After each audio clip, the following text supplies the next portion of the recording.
Madam ఇక్కడ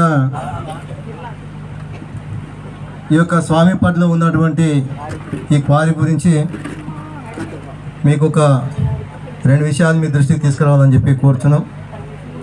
గతంలో 2020 సంవత్సరంలో ఇక్కడ ప్రారంభమైనప్పుడు అందరూ కూడా ఏదో కొద్దిగా వారం రోజులు 4 రోజులు తీస్తారని అనుకున్నారు వాస్తవికంగా. ఇప్పుడు కూడా ఈ సమావేశం ఇక్కడ ఏర్పాటు చేస్తున్నారంటే గ్రామాల్లో ఈ మండలంలో ఉన్నటువంటి అందరికీ కూడా ఏదో కురుమూర్తి స్వామి కారిడార్కు మట్టి అవసరం ఉందంట, అక్కడ ఏదో మట్టి అవసరం ఉంది కాబట్టి అక్కడ సమావేశం ఏర్పాటు చేసిండ్రు. అధికారులు వచ్చిన విషయమే అందరికీ, ఈ ప్రాంత ప్రజలకు, కురుమూర్తి స్వామి భక్తులకు అందరికీ కూడా తెలుసు. అందులో భాగంగా మేము కూడా సరే మట్టే కదా దేవాలయానికి అవసరం ఉందని అనుకున్నాం మేడం.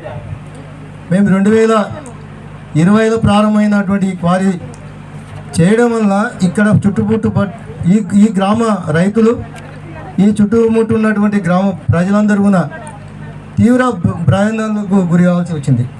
ఆ బ్లాస్టింగ్ విధానం కానీ, ఆ సౌండ్ సిస్టమ్ కానీ, ఇక్కడ అత్యంత ముఖ్యమైనది ఏంటంటే పర్యావరణానికి సంబంధించినటువంటి అధికారులందరూ కూడా మీరు ఒక మానవత దృక్పథంతో ఆలోచన చేయాలని చెప్పి నేను ఈ సభాముఖంగా మీకు రిక్వెస్ట్ చేస్తున్నాను. ఎందుకంటే ఇక్కడ ఉన్నటువంటి అన్నీ కూడా జింకలు,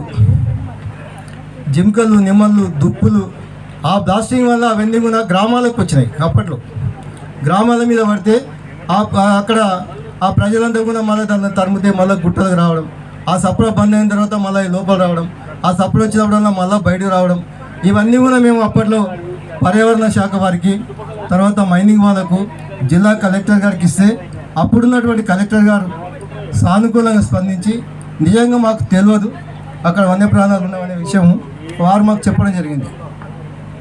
అప్పటికి ఉన్నటువంటి ఫోటోలు అప్పుడు అధికారులు వచ్చినప్పుడే అక్కడ వందలాదిగా జింకలు వస్తే అధికారుల ముందు తీసినటువంటి ఫోటోలు ఇంకా ఉన్నాయి మేడం. ఈ ప్రాంతం అంతా కూడా వన్యప్రాణాలతో కూడుకున్నటువంటి ప్రదేశం. అన్నిటికంటే ముఖ్యంగా ఏంటంటే ఈ యొక్క దేవాలయం కానీ ఈ గుట్టలకు ఒక భక్తునికి ఉన్నటువంటి అనుసంధానం ఉంది.